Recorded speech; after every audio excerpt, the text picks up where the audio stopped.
we want to take up a theme that we've delved into before on Humanity Rising. You may remember last November, we had a 5-day program, 10 sessions around the masculine dialogues.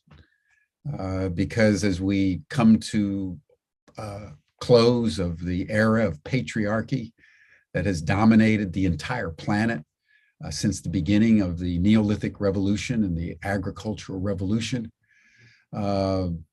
situation where men, for the most part, dominated the social systems, dominated women, dominated animals, dominated nature with religious sanction. That is now coming to a close. And we're witnessing a dramatic recalibration of what it means to be a woman, as women are liberated, as what it means to be a man, as men surrender to this new form. And we have noted that there's particular challenges that men have as we go through this massive species-wide transition around gender, around sexuality, around the fundamentals of human identity. So we convened our masculine dialogues. And one of the participants in our dialogues was a man named Deaton, who's very well known around the world, who's the author of, I think, 17 different books, 2 of which have been international bestsellers, The Male Irritable Syndrome and Male Menopause. I'm sure many of you have actually read those and some of his other books. As I've gotten acquainted with him, I've learned that he's been in a men's group, a continuous men's group, for about 53 years. So Deaton has been in the men's movement, created an organization called Men Alive, and has been pondering, how do we liberate men? How do we, at this crucial moment, empower men to be fully male by becoming fully human? And he's developed what he's calling a moonshot that we're going to discuss today.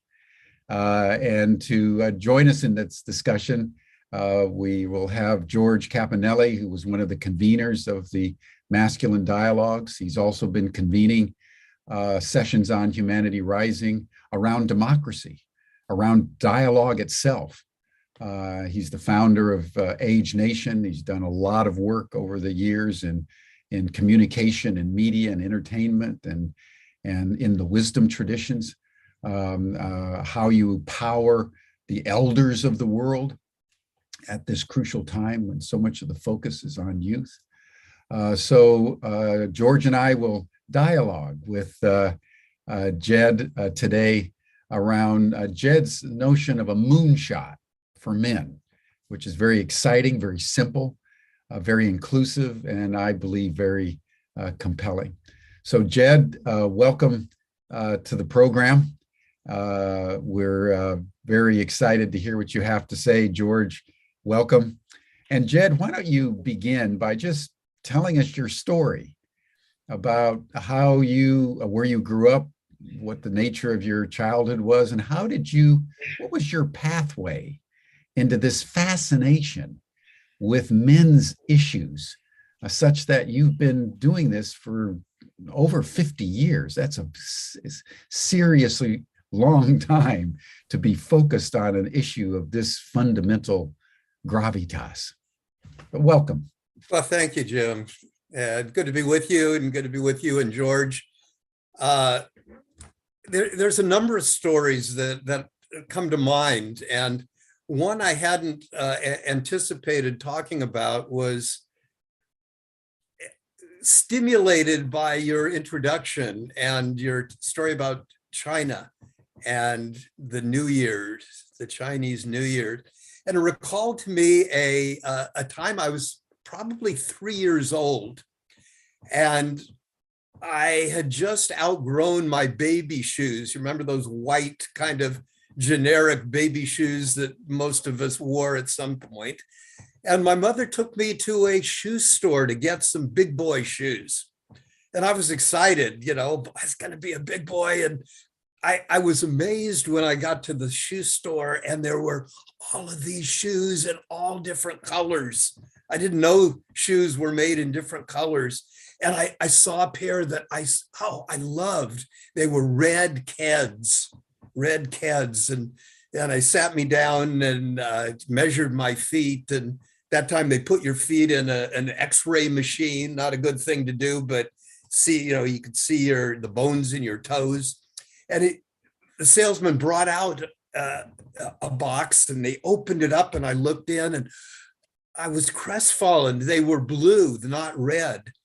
And the salesman said to my mother, well, red is for girls, blue is for boys. Of course, you want him to have the blue shoes. And my mother looked at me and I looked at her and I said, no, I want the red shoes.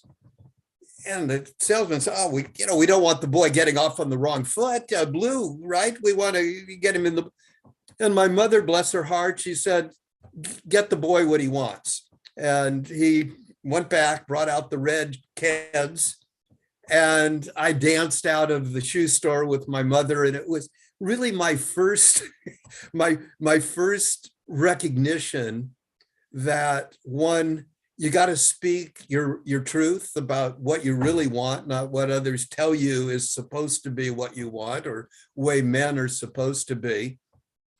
And that's really kind of led throughout my life. And really the real story that started me in this work occurred when my wife and I were getting ready for our first child. And up until that time, I thought I knew what it meant to be a man. I was young, 20, 22, 23 years old. And it was a long labor. And the doctor told me at some point, okay, your wife is now ready to go into the delivery room. Mr. Diamond, you need to go and wait in the waiting room with the other fathers, because at that time, fathers weren't allowed in the delivery room where I was in the hospital, Kaiser Hospital. And dutiful boy that I was, a young man, I started out to the waiting room, but I couldn't go through the doors. For some reason, I felt there was a calling from my newborn child or soon to be born child that said, I don't want a waiting room father. Your place is here with us. And it was a strange kind of premonition, a calling. And I went back down the hallway, the other direction into the delivery room, and held my newborn son, who came shortly after, named Jamal, November 21st, 1969. And I made a vow to him when I held him for the first time with tears in my eyes and my wife's relief of finally the child was here. And I made a promise that I would be a different kind of father than my father was able to be for me, and to do everything I could to create a world where fathers were fully engaged with their children and men were healthy throughout their lives. Related to that was my wife this was before we were married, we had talked about while in college that we fell in love. We started planning a life together. It looked like we were going to be together. And we said we would have a child and then adopt a child, because we thought the world being, even back then, what it was, bringing more children into the world didn't seem like the best idea. The world was getting crowded. So we thought, well, we wanted a child and then we would adopt a child. And when it came time to adopt, we said we wanted a girl. Since we had a boy, we could take any race. Turned out there was a little child available. Her name was Angela, 2.5 months old at the time. And she's African-American, her background. So when she came into our lives, I still remember holding her, this now 2.5-month-old baby, who they were saying, this, if you want a child, this may be her. And I looked down at her and instantly fell in love, as only a father can have that special relationship with a daughter. And so our family was complete at that point. Now, many, many years later, as you know, my wife and I, second wife now, we have 5 children and 17 grandchildren and 2 great-grandchildren. So this journey of men's work, male and female, bringing our paths together is a journey that continues on in my life, is part of what I'll talk about in a little bit, this Moonshot mission that I really feel for healing mankind. There's something I think about the wounding of men. You talk about this ancient, long ago disconnection that I think that we had first with nature. I think, and I have some theories, and there's been some what happened to humanity back 6,000, 7,000 years ago. And there was some indication that there was actually environmental changes, not caused by humans, but happened as desertification started happening and a real drying out, both of the land and the human spirit, and a real feeling of disconnection then as trauma enveloped the people that were living at the time. And the result then was a feeling that we had to control the land. We had to take charge, because if we didn't, we wouldn't survive, as people who've gone through trauma often feel. And I think, as you point out, what we did to the land, we started to do to ourselves. And I think there was an initial disconnection that men felt from our hearts, our souls, the very nature of our being, that then extended to what we did to the land, what we do to ourselves, we started doing to women and children. And that was this dominator culture that in some ways we have lived with all over the world as part of our heritage, along with our ancient roots, which are in partnership, our indigenous roots, native peoples that are still with us and still part of the earth communities. And as you say, Jim, that there is a rising, a recognition that we cannot go on living this way. The disconnection with ourselves, the disconnection to the community of life, I think is telling us that if we don't get back in balance with nature, with ourselves, with each other, that humanity won't continue. There are many extinct species. There's nothing uniquely special about humanity that we are inevitably the top of the food chain and we will be here forever. That isn't the case. And as my background, in addition to my work with men and women and relationship work, I have a PhD in international health, and we studied infectious disease and pandemics. And what I've come to believe with this current situation that we're in with the COVID virus that has caused problems is that this is a wake-up call. It's an attempt to tell us not that there is this enemy out there that we need to conquer, like we've tried to conquer everything else, but that it's trying to tell us that humans need to wake up. I've actually written some articles that talk about what the virus has to teach us. If the virus could talk, what would it tell us? And among the things it would tell us, I think, are that we, the viruses, have been here on planet Earth for 3.5 billion years. They go all the way back to kind of the origins of cellular life, and that they're very good at what they do. And they are, in their way, very much in balance with the laws of nature. Humans, as you point out, have gotten out of balance with the laws of nature. And if we don't wake up, it isn't the viruses that are going to disappear. It's going to be humans. And none of us want that. The viruses don't want that. They need to be connected to living cells. That's how they survive. They don't have living cells as part of their being. So they have to be connected to living cells. and we have lots of living cells. So if we and all the other living cells on the planet, in a sense, can get our act together, we will do well. So last kind of introductory thing I would say about this moonshot vision, and then I'm happy to dialogue a bit and talk about what you and George and some of the others that we've been exploring together.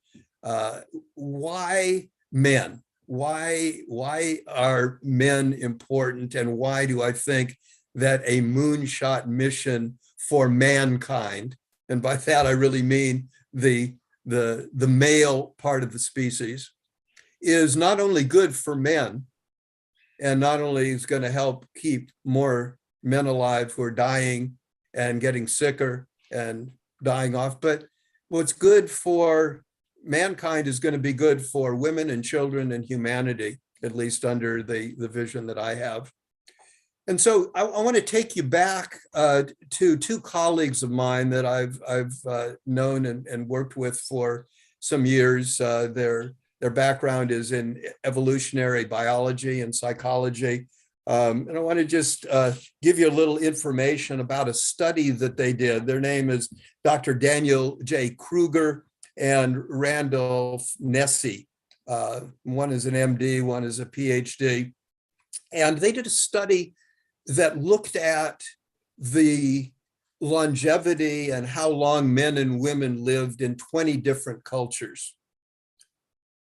But they were surprised at the results. And what they found was that in every culture they studied throughout the world, and this was back in 2004, this study occurred, they found that men lived sicker and died sooner than women.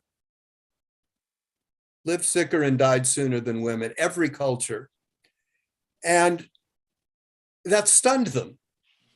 And it said to them a couple of things after they concluded. One was that when they looked at risk factors for disease and early death, they recognized that simply being male was the greatest risk factor. I mean, think about that for a minute. We're guys, we're men, we know men. We've taken for granted that men in some ways live sicker and die sooner and do all the nasty things that wounded, hurt people do to other people and to the world. But number one risk factor being male. Number two, they concluded, and this was stunning to me, that if you could simply have the longevity of men be the same as women, that is, we could just, women live longer than we do. If we could simply live long together, not only would that be a wonderful thing where women wouldn't be losing their husbands, their fathers, their sons, their male relatives at early age, but we would live well together. And the doctors concluded that if we could simply get the longevity rates for males and females equal, in the United States alone, not anywhere else in the world, in the United States alone, we would save 375,000 men's lives a year. 375,000 men's lives a year in the US alone.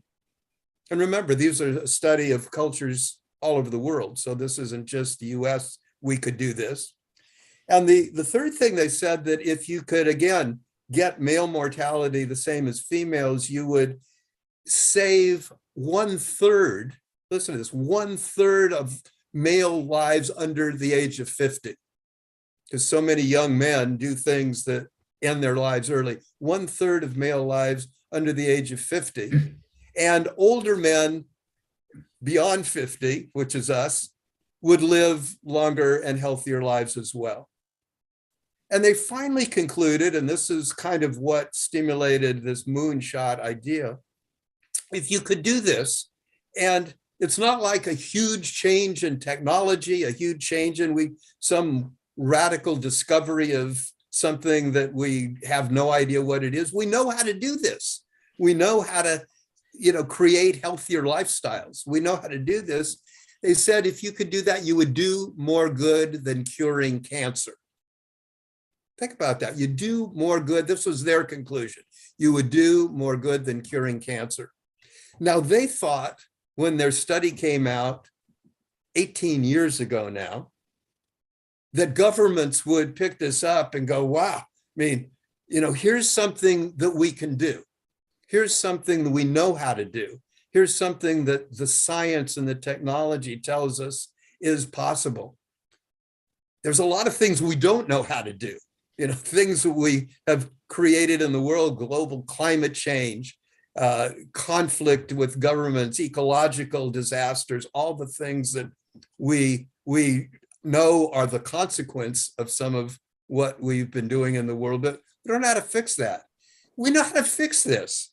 And if we could fix this one, if we could come together to fix the men, because in some ways, let's be honest, men as a group have done, as you point out, some pretty horrible things.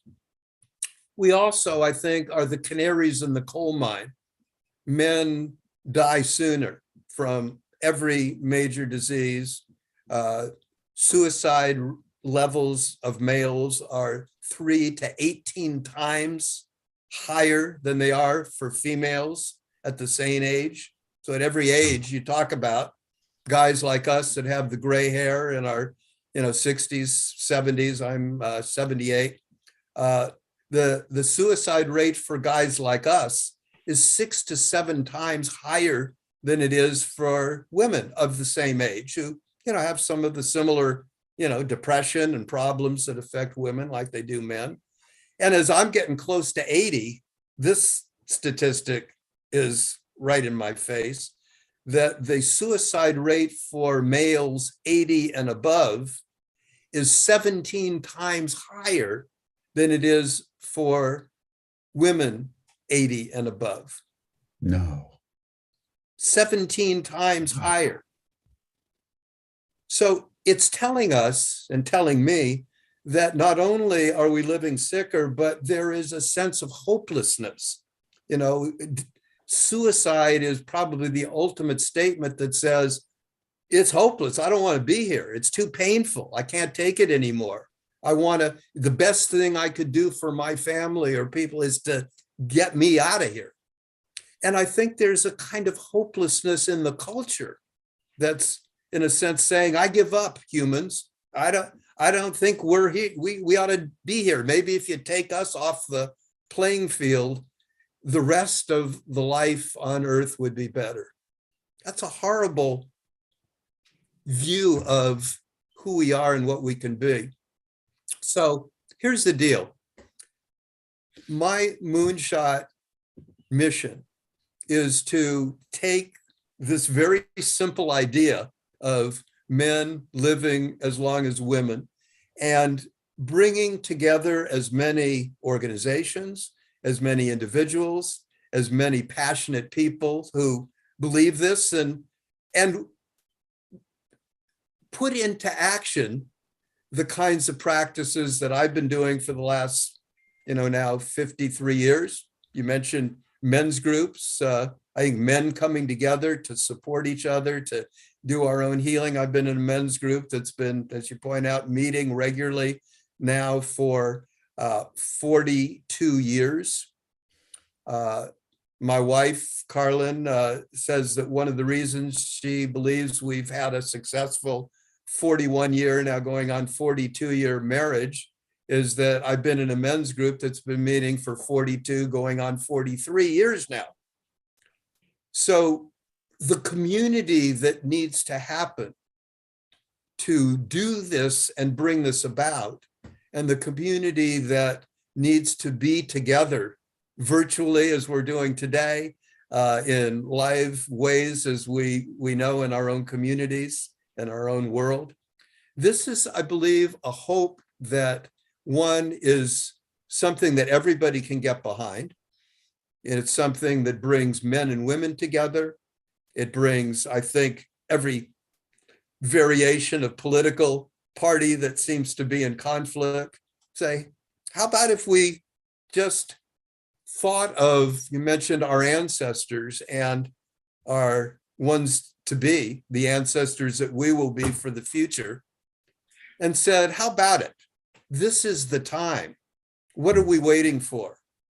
This is not a legacy we want to leave for our children and grandchildren and great-grandchildren, mine and yours and everybody's.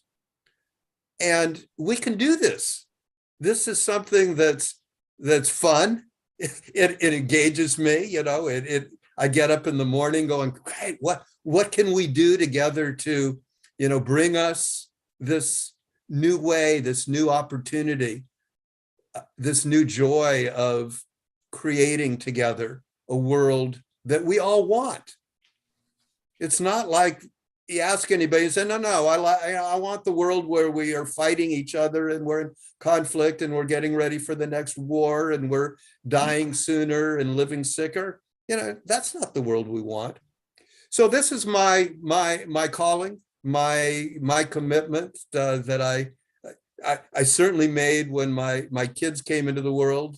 I probably made it when I was 3 years old, when I said to the salesman, no, you know, I don't want you telling me what it means to be a boy and what kind of shoes or what color shoes I ought to wear.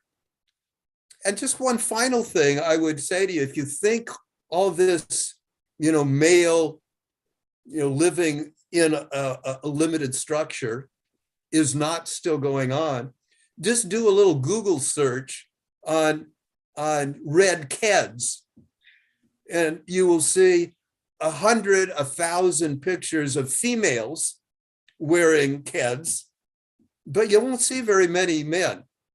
You have to come to my house and see Jed Diamond wearing red kids. I still like to wear red. And I think the fact that this is Chinese New Year's and red speaks to us, I think it probably speaks to my heart and soul. So I think, well, I'll end my little introductory sharing at this point and be interested to hear what this stimulates with you, Jim and George, and sharing with the people that are joining us today. Well, thank you, Jed. This has been a splendid summary of your life and your aspirations and your proposal around the Moonshot.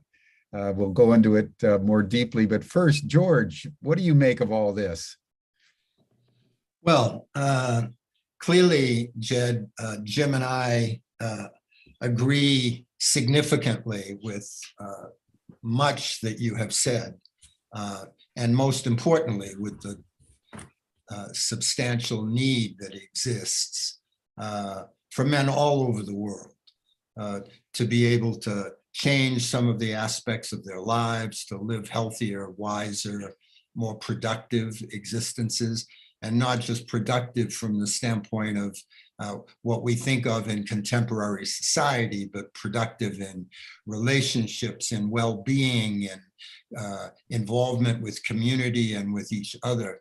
I do want to say, though, that I think Deepak Chopra went to the same shoe store that you went to as a child.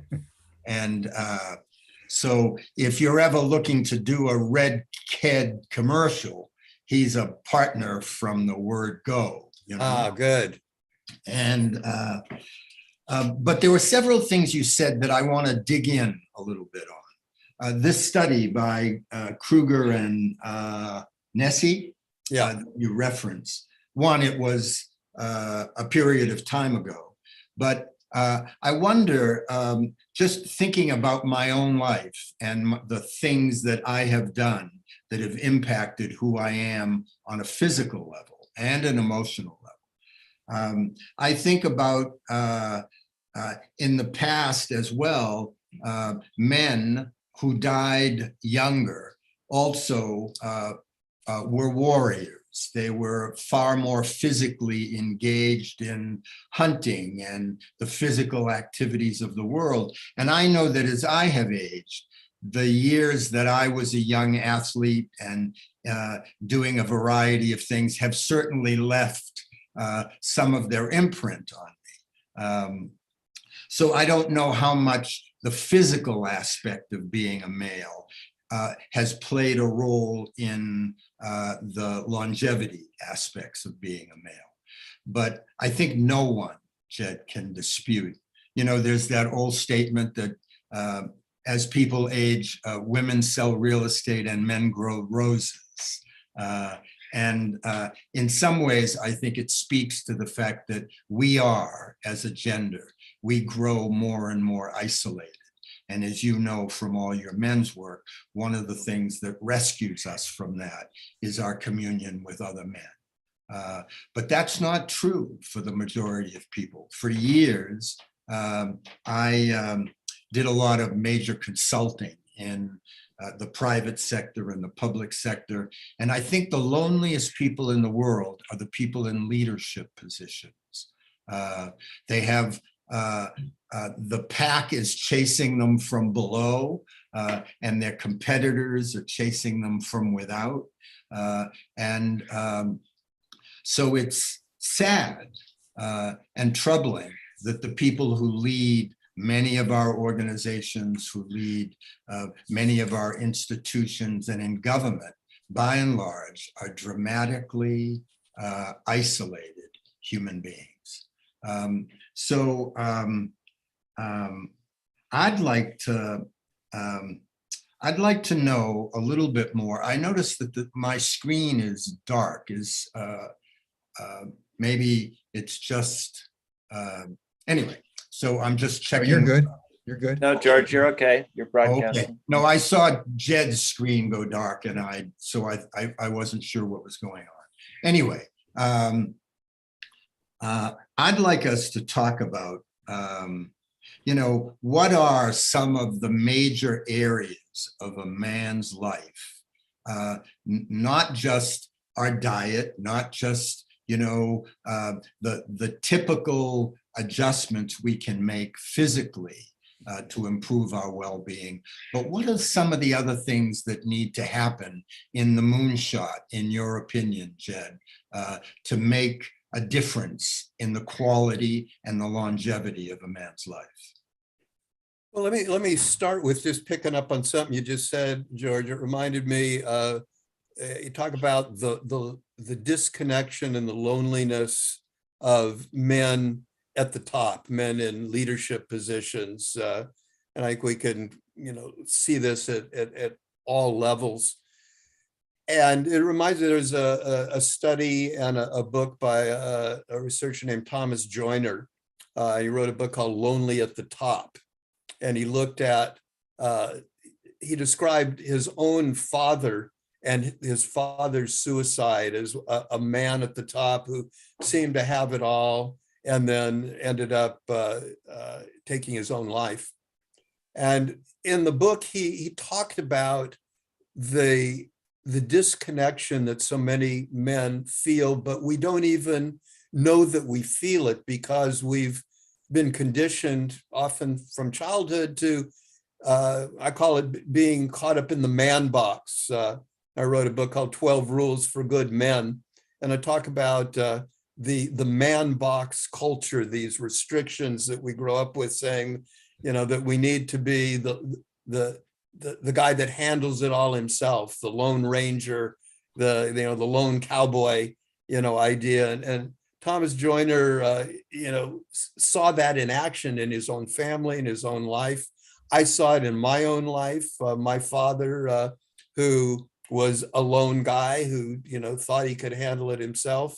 And when he lost his job and couldn't make a living to support his family, he took an overdose of sleeping pills and he didn't die. When I said I wanted to be a different kind of father than my father was able to be for me, that was what I was referring to. He ended up being committed to a mental hospital because at that time, anybody that, took an overdose of pills must be crazy. Well, he wasn't crazy. He was disconnected. He was lonely. He was cut off.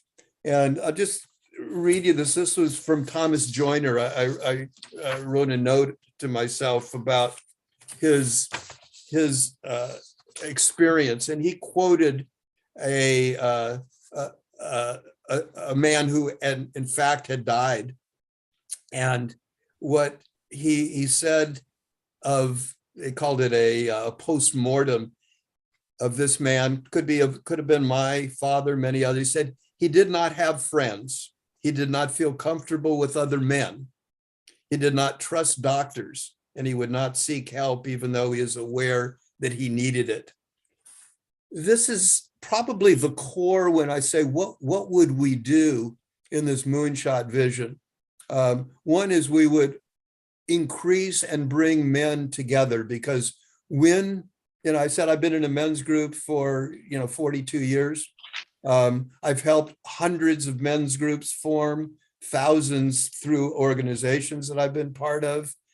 And I'm not just talking about a formal men's group. I'm talking about all the ways that social life has been connected in the past. Men were part of, men's organizations, and part of the emergence of women, and recognizing that in many ways those organizations were exclusive, and there were some downsides of men-only organizations. And yet, I think that we need places. Certainly women need places. My wife's part of women's groups. She meets with women. Men need to be with men and be able to be vulnerable and to be able to share. So 100 different ways that we can bring men together is one of the primary focuses. Another has to do with work and how we re-understand what our work is, because the truth is that more and more jobs are going to be taken over by technology in one way or another. And we're not losing so many jobs to overseas, that's true, but we're losing more jobs just of the technologies that allow things to get produced and activities to happen without humans being part of it. Well, that's a major part of lives. Sigmund Freud said that that to be human, there were two things that we needed: Leben und Arbeiten, love and work. And we need relationship, and not just relationship with a loving partner. We need relationship with men and friends and community. We need a relationship with ourselves and a deep sense of value and purpose, which is another thing that the moonshot idea brings to people, is an opportunity for us to come together with a shared goal, a shared value, a shared meaning in life that says life is meaningful. Life is worth fighting for. Being here is part of the ancient history that goes back much farther than the dominator culture. Humans have been here, and indigenous cultures have been here for 2 to 3 million years. And we need to return to the values and the roots that were there. So those are a few of the things. There's many others that we've been doing at Men Alive, that other organizations that I work with have been doing. And together, I think we will develop, we need all kinds of ideas. And there isn't like one set of ideas that says, this is the ones, these are the 10, the 20, the 100. We need millions of them, and coming together, finding our own communities locally and virtually, I think are the opportunities that are going to excite people to say, count me in. So a number of people who put that in the chat box, count me in, how can I join? So you're already part of the community, and we will be expanding these opportunities as we dialogue more and roll out this moonshot mission that I feel committed to and feel resonant with what we're talking about today. Yeah, thank you, Jed. I'd like to ask your comment on one other aspect of the moonshot, and that is the men in politics. because I know that the statistics also indicate that right-wing politicians around the world tend to have a significant plurality of men that support them as opposed to women. And I know that's true in the United States, and certainly in Europe, the demographics indicate that. So speak to us a little bit about the moonshot in relationship to the male experience of politics.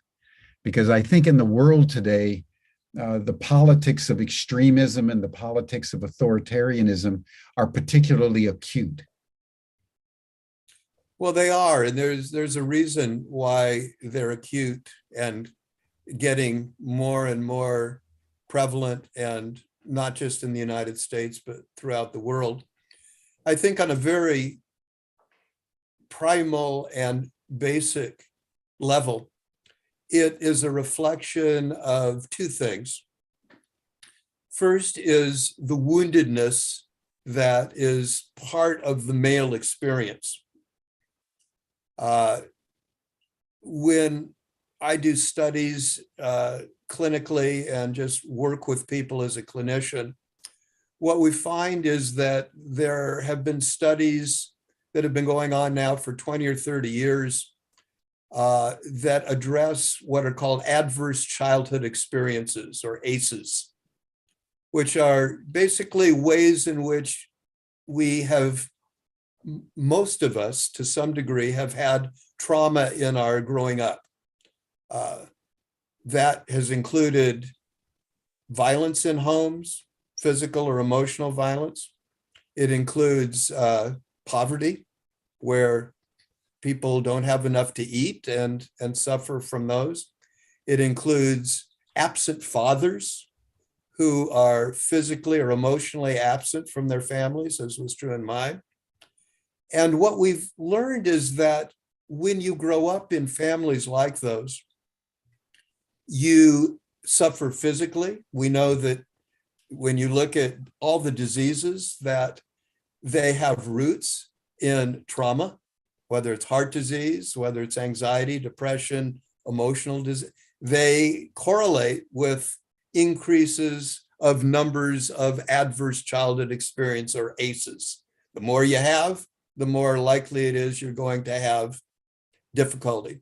And what they found is that males who studies show live sicker, remember, for every of those major diseases, including suicide and violence, men are overrepresented.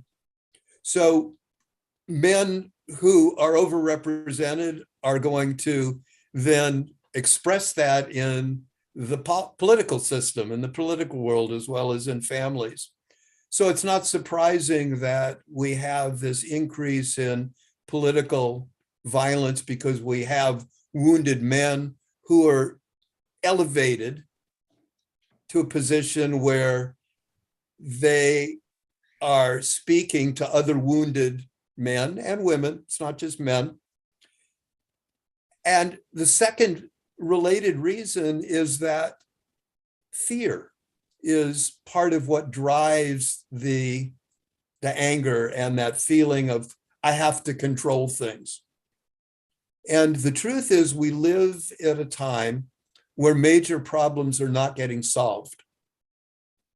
We are overwhelmed by the complexities that we have. We have basically brains that were developed 2 million years ago, and we have problems that go beyond what our general brains were designed to do.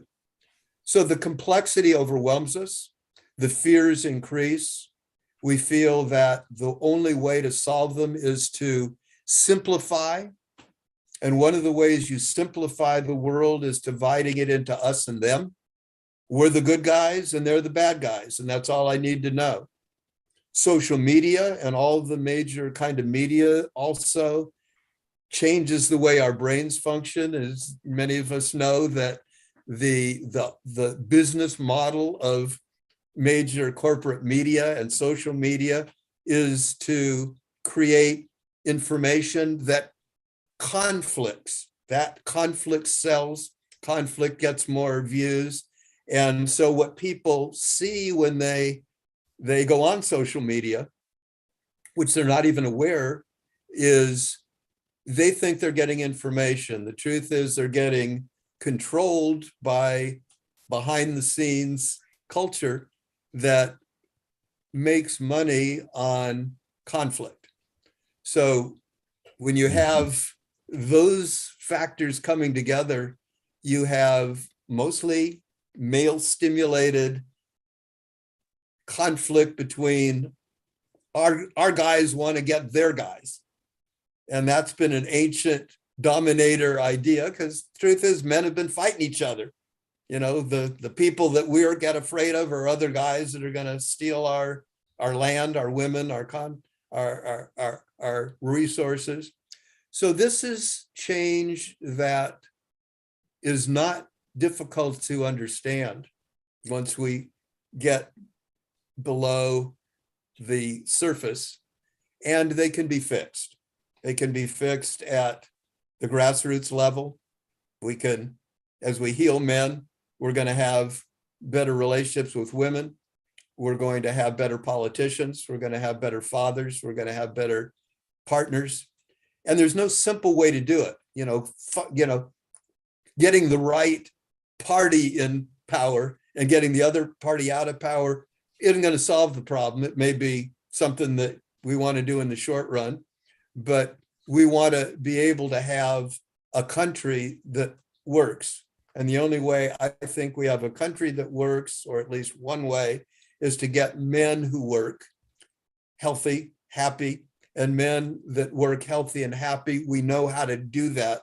We just have to make it our collective commitment to start doing it. And we're starting. This is the beginning. We got a lot of work ahead of us, but we're beginning November when we all started, and we're going to roll out what we can do now as we roll into the future. Yeah, both to add and complement something you've said, the wounding obviously is a critical factor. And as you know, one of the things that Jung talked about was this thing that he called the totalitarian virus.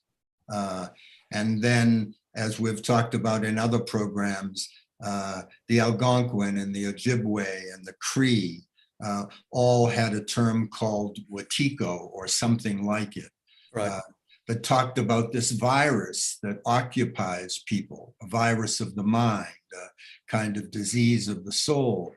And so one of the things that reinforces, from my standpoint, the idea of the moonshot and the work to be done with men, that as long as we don't deal with our shadow side, as long as we don't deal with the wounding, we become prime candidates to be infected by that virus that overcomes us and makes us do many things that indeed are in opposition to our own best interests. Now, this applies to women as well, who don't work on their shadow issues. And what we're now seeing is that applies to a society as a whole. And so if there's ever a perfect example beyond the Nazi experience that Jung talked about with the totalitarian virus, we today, as a society, are suffering from that virus. And with so many men who are in isolation, who are not attending to their health, who are not dealing with building communities, that just provides such a target-rich environment for the disease of the soul of our times. So I just want to keep verifying and reinforcing the reason we're doing all of this work, because it's so necessary.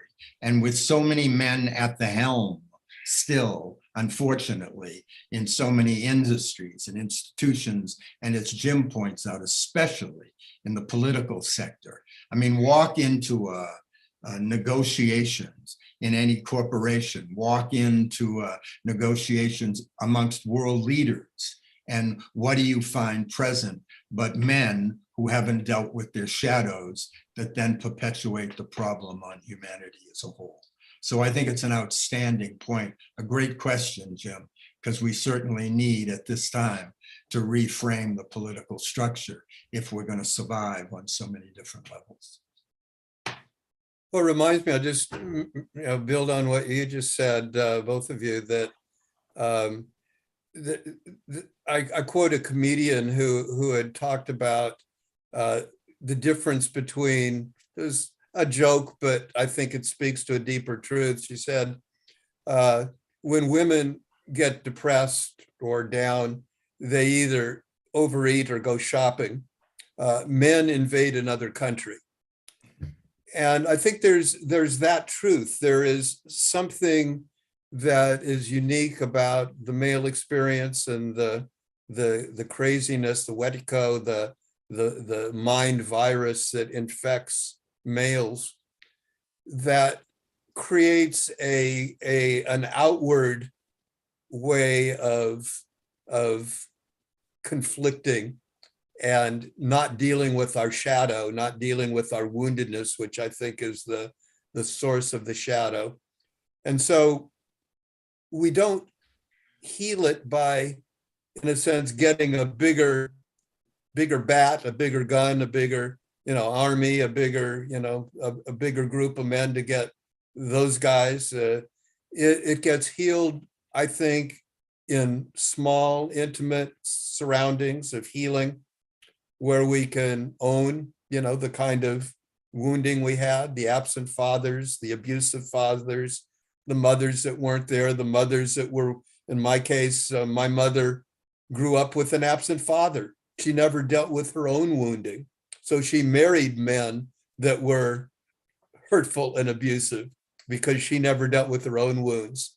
So it's a cycle of wounding and disconnection that keeps men and women separate from each other, separate from their own pain, and separate from their own healing. And it's going to take men coming together in groups, women coming together in their groups. And my wife and I not only have our separate women's groups and men's groups, but we have a group where we come together, men and women. So we need all of those things. A question that's emerging in my mind, Jed, given your longevity in the men's movement, 42 years in a men's group, but really engaged with it for over 50 years. How have you experienced the evolution of the men's movement? And I'm asking this because you're now proposing a moonshot that could really bring so much together in a very simply framed way, easily understood, challenging, because all of us want to live as long as we possibly can. But in order to do that, we need to change. Speak to us for a moment of the evolution of the men's movement and why you believe that at this moment in 2022, 50, 60 years down the road, we may be prime to embrace this kind of a moonshot. Well, I just give you a couple of highlights from my experience. When I started out and was in my first men's group, it really emerged from the women's movement. My wife and I, this is, I just, in our joint group we had yesterday, I paid tribute to Betty Friedan, who wrote a book called The Feminine Mystique, and that kind of started the modern women's movement that will recognize there's more to life for women than the homemaker role that was what was proposed in the 50s. And I thought, yeah, the same thing that said women need to break out of their restrictions, I thought, yeah, men too. So early on, men didn't get that. Men Okay, the women are doing their thing, but we have to do ours the old way, the old traditional way. Then I think there was a recognition, one, that as the women's movement came to power and came into their own, some men saw that as a threat. And in some way, it felt like a threat to the old system. And because so many men were identified with the old system and benefited from it, it felt like, hey, I'm going to lose my power. I'm going to lose my position. I'm going to lose my job. Women are going to. And I think they're then moved into a stage where men began to recognize the old system was harming them too. It wasn't just harming women. And then I think the men's movement began to take on a momentum, just in the sense that the women's movement did. It had to get personal. It had to be for women, hey, this is touching my life. And a shift happened, and it was one that is not as well known, but I want to just bring it up in this context of something happened, I think, in women's consciousness when they shifted the way they saw the deity and spirit, from the God the Father in the sky to recognizing the goddess and other aspects of spirit. And I think a similar thing shifted for men at a conference I went to, this is about 25 years ago, with a woman named Clarissa Pinkola Estes. She wrote a book called Women Who Run with the Wolves. The conference was with Michael Mead, who does storytelling with men. And in the course of this dialogue between men and women, it was called Ovarios y Cojones. It was Spanish for ovaries and balls, the essence of male and female. And Clarissa had this poem. Nobody knew she wrote poems. And she offered this poem that I'd like to share because I think it shifted another level of the men's movement. And it was called Father Earth. And just the idea, when she said the title, the hair on the back of my neck stood up. And then she offered this poem. She said, Father Earth, there is a 2-million-year-old man no one knows. They cut into his rivers.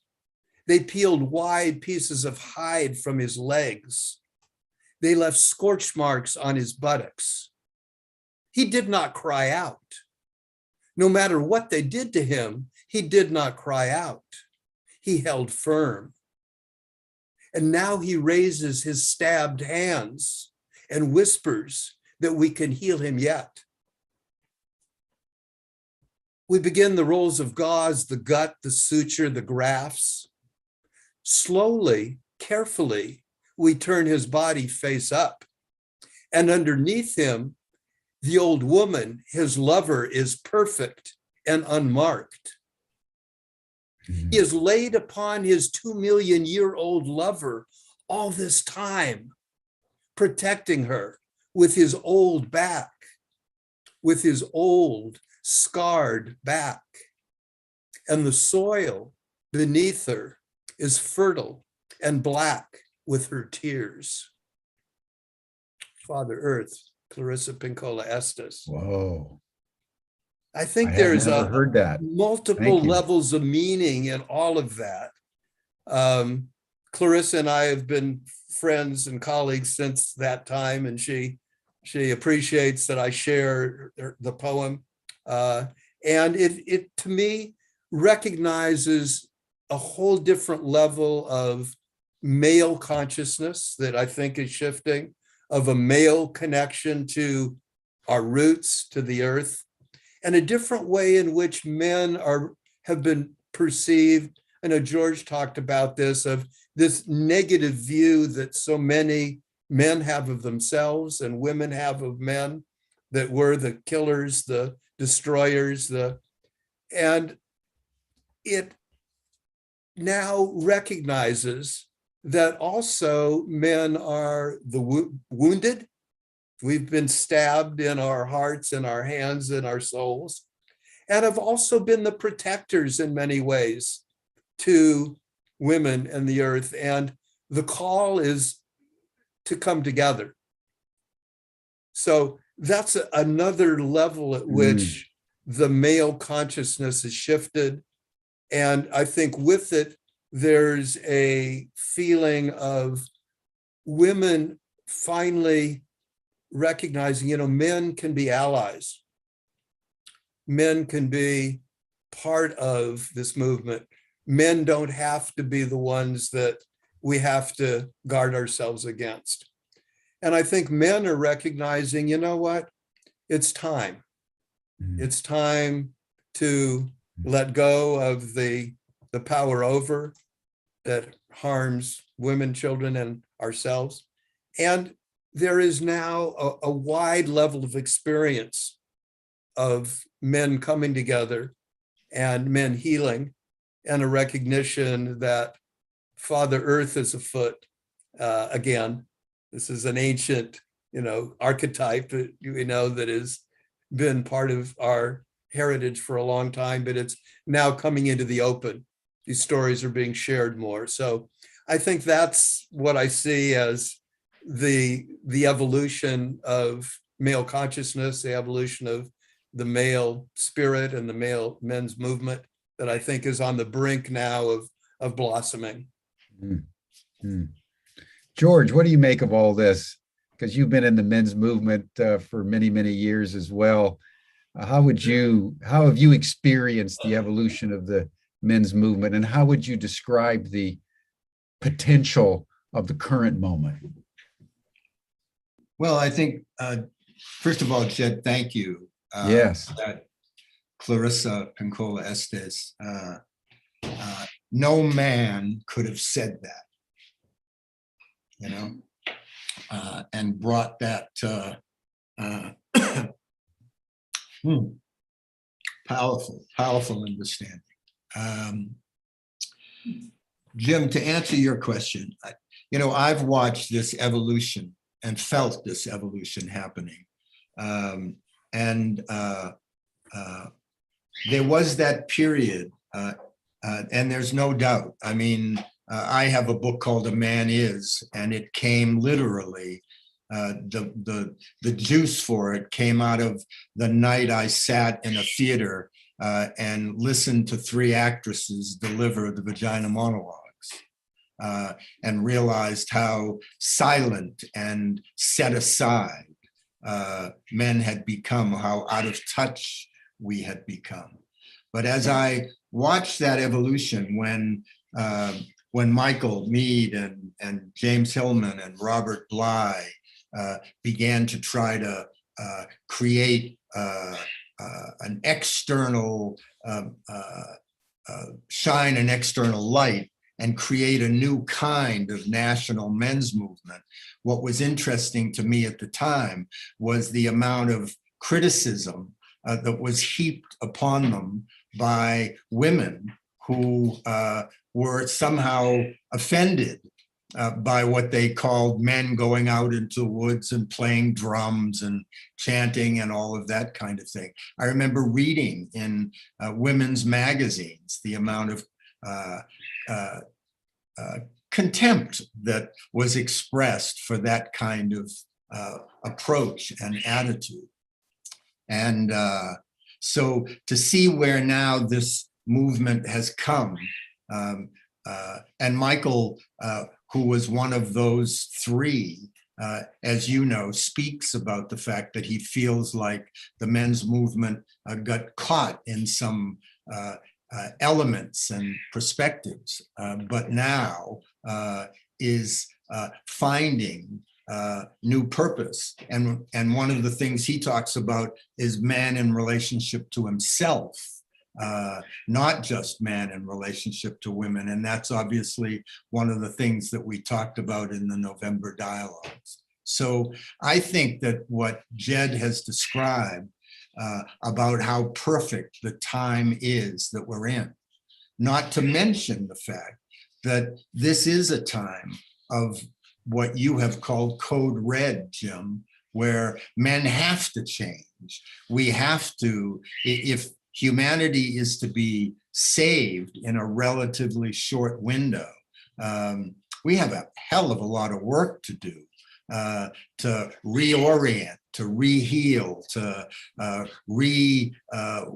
well ourselves, so that the decisions we make about what needs to happen are decisions that are balanced, that reconnect us to the wisdom traditions and to the natural laws. So I couldn't agree with Jed more. This is the time for us to do this work. And I think there will be a lot more support from the women and children in our lives and from society as a whole. And we finally have an opportunity to do something significant for the well-being of men, but of the well-being of humanity, most of all.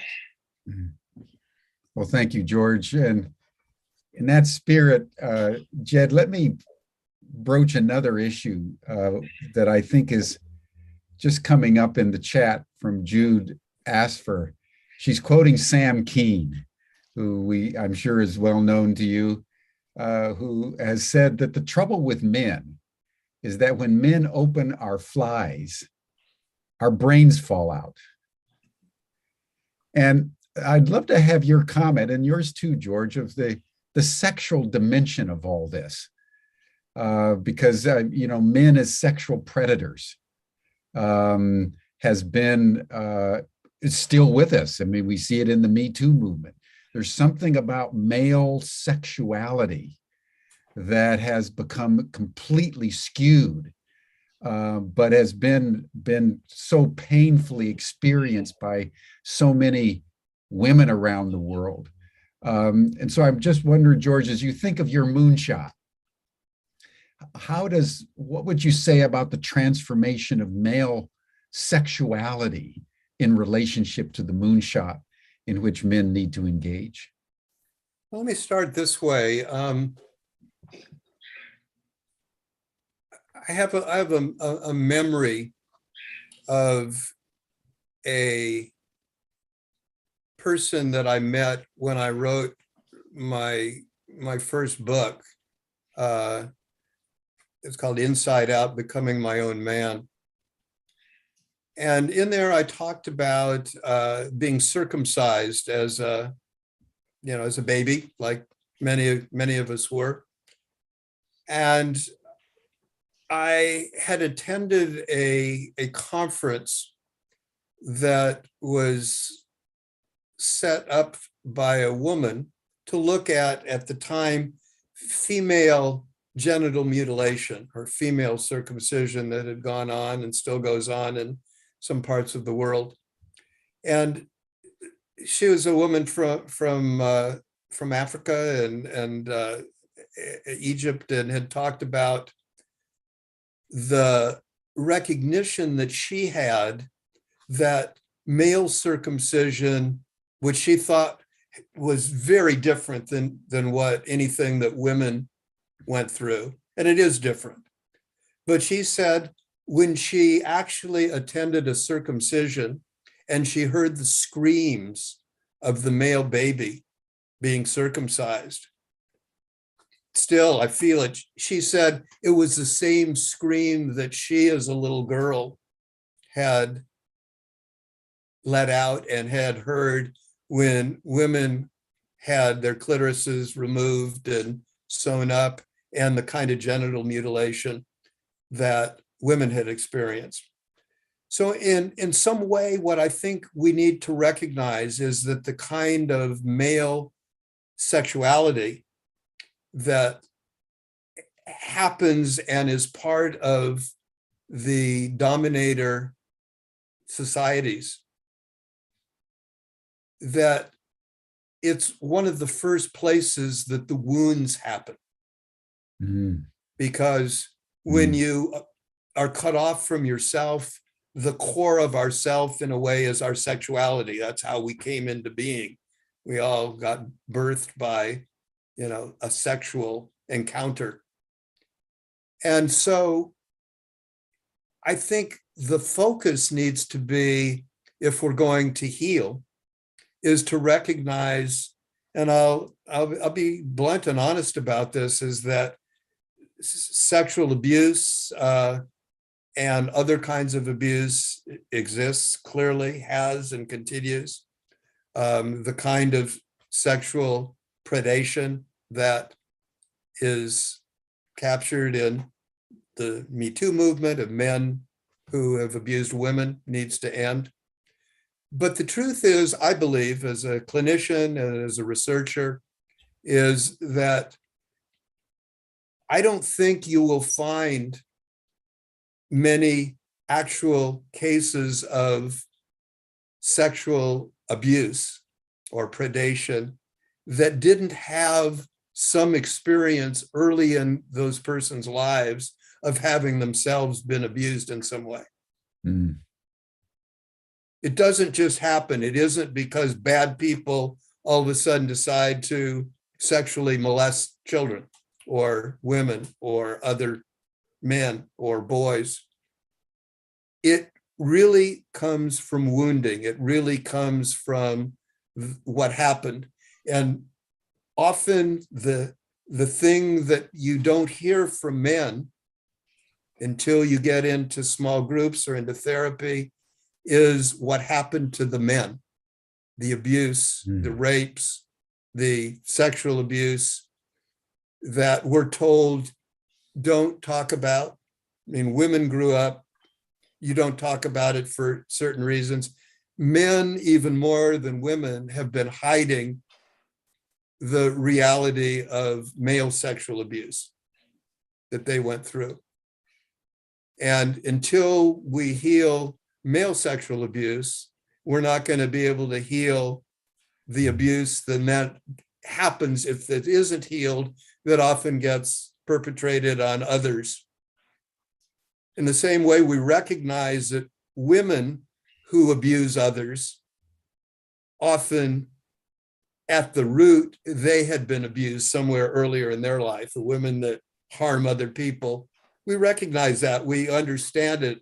We say, yeah, well, we don't condone it, but we understand that you may have done something harmful to another person as a result of the abuse that was done to you.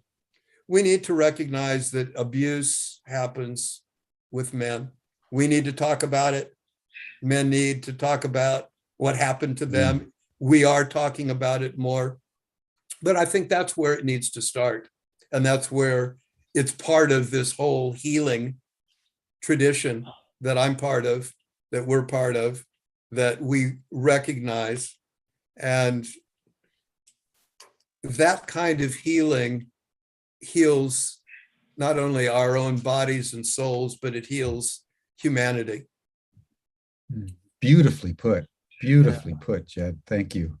Jim, George, do you have any comment? Yeah, I want to, this is especially for those of us of a certain age. This is, I think, a particularly complicated topic for all of the reasons Jed just gave, because all of us have trauma in our lives of some kind or another that we then perpetrate on the world. There's no doubt about that.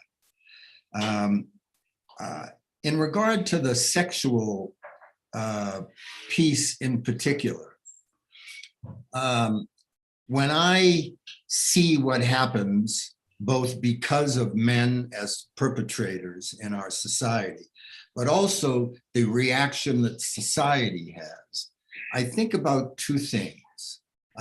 In some indigenous traditions, when there was an outlier, someone who had committed an offense against the community, in some of those communities, instead of what we would think of traditionally as punishment, the members of the village or the tribe would get together and they would literally bombard the person who had committed the offense with all of the good things that they could think about them. So it was a way of dealing with the hurt beneath the hurt that no one ever addresses in the punishment syndrome. I also think about Desmond Tutu and Mandela and the whole truth and reconciliation process.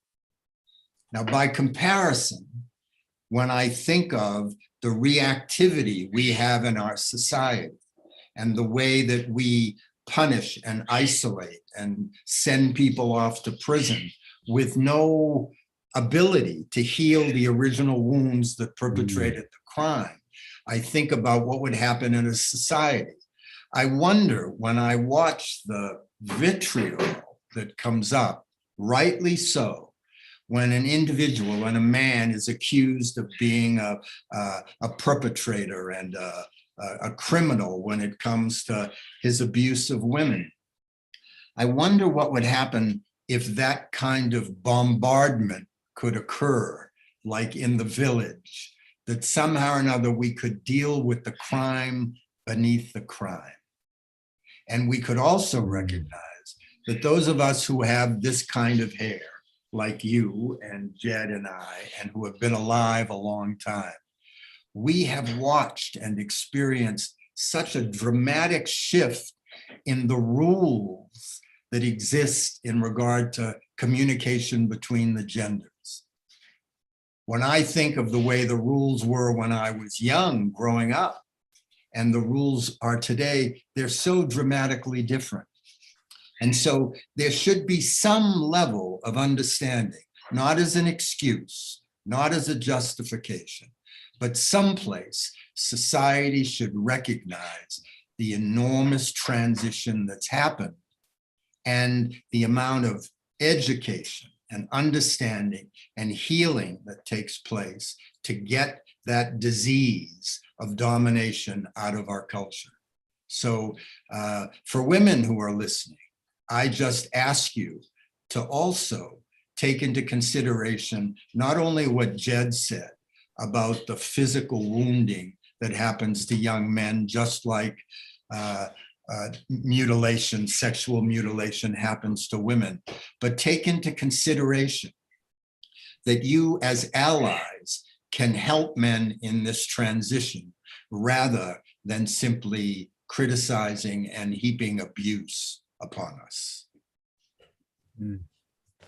That's well powerful said, George. George. And I'd say one just additional thing that from my experience, and it's, again, just from my experience, but I have, as you say, with the gray hair, a lot of experience over a lot of years, is that not every person that was abused goes on to abuse others. In fact, most people who had all kinds of abuse, the most horrible kind of abuse, don't go on to abuse other people. Yeah.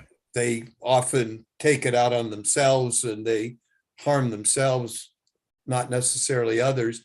But everybody that I've ever come across who has been abusive has themselves been abused.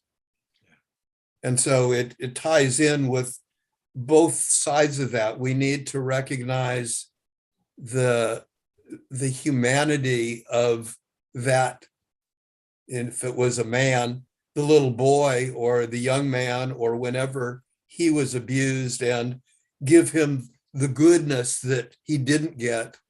And we also need to acknowledge and be able to talk about, yeah, I did those things to that, person. I hurt that woman or whatever, and I need to own it, deal with it, make amends, or whatever kind of healing needs to happen. But the idea of continuing to punish and abuse the abuser, becomes the world where an eye for an eye just makes us all blind, and all the ways in which the continual punishment continues to create a world where we're all hurting and we're all angry and we're all cut off from the healing that is available to us if we're able to recognize our humanity and recognize the truth and be able to have places where we can tell each other the truth and hear each other's truths. Yeah, beautifully put. As we bring this session to a close, Jed, let's circle back to the Moonshot.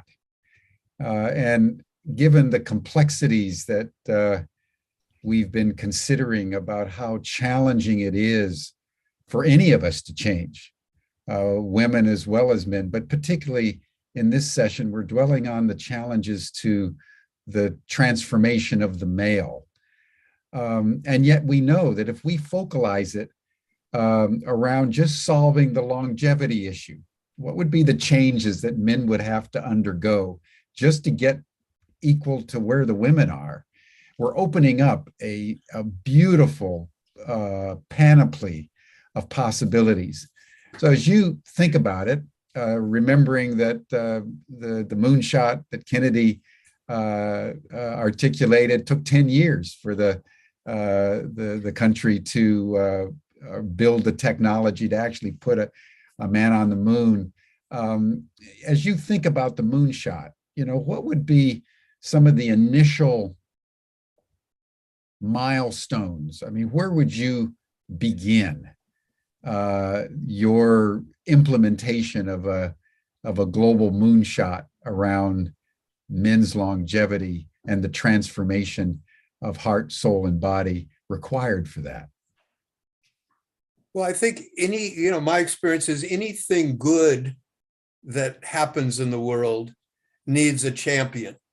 Somebody's got to just articulate it. Somebody has to say, even if nobody else joins me, I'm going to do this. This is something that's my life work. I'm going to do that. And then in this day and age, I think it has to be engaging. It has to be something that people go, I get it. I understand it. Yeah. I want a yes. I want a big yes. We got too many no's in the world. We got too many yes buts. We got too many yeah maybes. I think we need somebody that says, I'm going to do this. It's going to be great. It's going to be fun. We're going to change the world. Come join me. And then a few other people say, yes, I want to do that too. So I think the first steps are happening now. I've put out the call. I've gotten, you and George and some others that are saying, yes, I want to do that. And I see lots of people that are here with us today and are going to be continuing going, yes, I can see it. What part can I play? Everybody's got a part to play. Everybody's got a story to tell. Everybody's got a piece of the puzzle. And like all puzzle pieces, it takes a while to get them all out there. It gets a while before you see the full picture, the beginning of the big complex puzzle. You just got to say, I'm going to put the first piece down. Who wants to find the next piece to join it? And then pretty soon you've got a huge, beautiful puzzle that creates a picture, a story that changes the world. And that's, I think, what I'm hoping for. Beautifully put. Beautifully put. You allow magic to happen. And any kind of transformation is nonlinear, almost by definition. And grace comes in, blessing comes in, magic comes in. George, is there anything you would like to say about the moonshot? Yeah, thanks. Well, as you and Jed know, I'm delighted to be helping to explore and advance ways that this can become a reality. And a couple of things I'd like us to remember.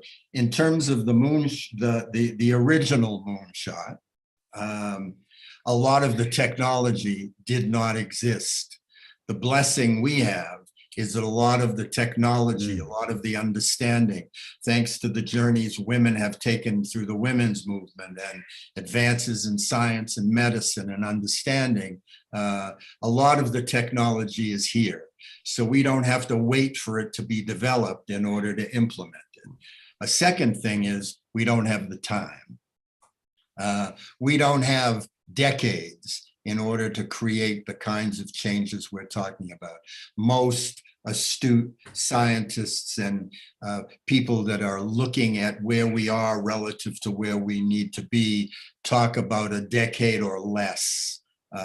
So one of the things about the moonshot is we got to put a lot of fuel into that rocket, because we got a lot of work to do in a short period of time. And anyone that's out there that's ready to do the work, raise your hand and let us know.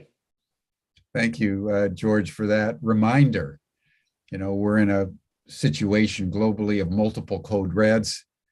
Scientists are telling us we have a diminishing time frame. We know that patriarchy is at the heart of the global problematique, because it is a mindset that objectifies and dominates nature, women, culture, and that, as Chekhov says, drop by drop, we're slowly squeezing the slave out of ourselves. And this moonshot that Jed, you've brought to our collective attention, I think is a very powerful tool for us to consider using at this moment, because nothing less than a moonshot is going to get us to where we want to go. And just so everybody knows out there, we have been very seriously looking at the male problematique, as I mentioned at the beginning of our session today with the masculine dialogues. And George and I and Jed and others now are contemplating how do we further develop a meaningful pathway given the complexity of the world, given the fact that we have a diminishing time frame to extricate ourselves out of a deepening problem. How do we focalize it? And I think there's a lot of intuitive acceptance of the fact that the moonshot is available. And so we're going to be working together, George and Jed and I and others, and we welcome any of you that would like to be involved, because we're going to be developing a summit, a masculine dialogue summit, a moonshot summit sometime in the future that will be bringing people from around the world into a deep dialogue about these very weighty issues. But there's many ways of dealing with the problems in the world, whether it's climate change or democracy. But at the heart of our problem is consciousness, and that the consciousness that produced all these problems can't solve the problem. And so we need a new consciousness. And this is what the moonshot is ultimately trying to get at, is trying to catalyze a new consciousness in men at this critical time in history. So Jed, thank you. George, thank you. Everyone is welcome to our after chat session. You'll see the link to the after chat in the chat box. Stan just put it in. And by the way, just synchronistically, tomorrow, as you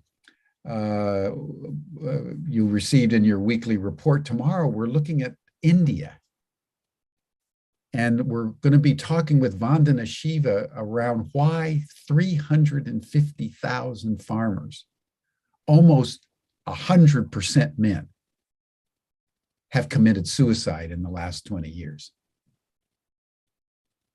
So the issues that Jed is bringing up for us today to consider, that men are dying, are more ill and with shorter lives, the toll that patriarchy is taking on the male psyche and soul and body are horrendous and continue to the present day. And in India, it's particularly acute. So we're going to turn to that subject tomorrow with Vandana Shiva. But Jed, thank you. George, thank you. This has been a marvelous session, and we'll come again before all of you tomorrow, same time, same station. But thank you, gentlemen. Thank you all. See you tomorrow. Bye for now.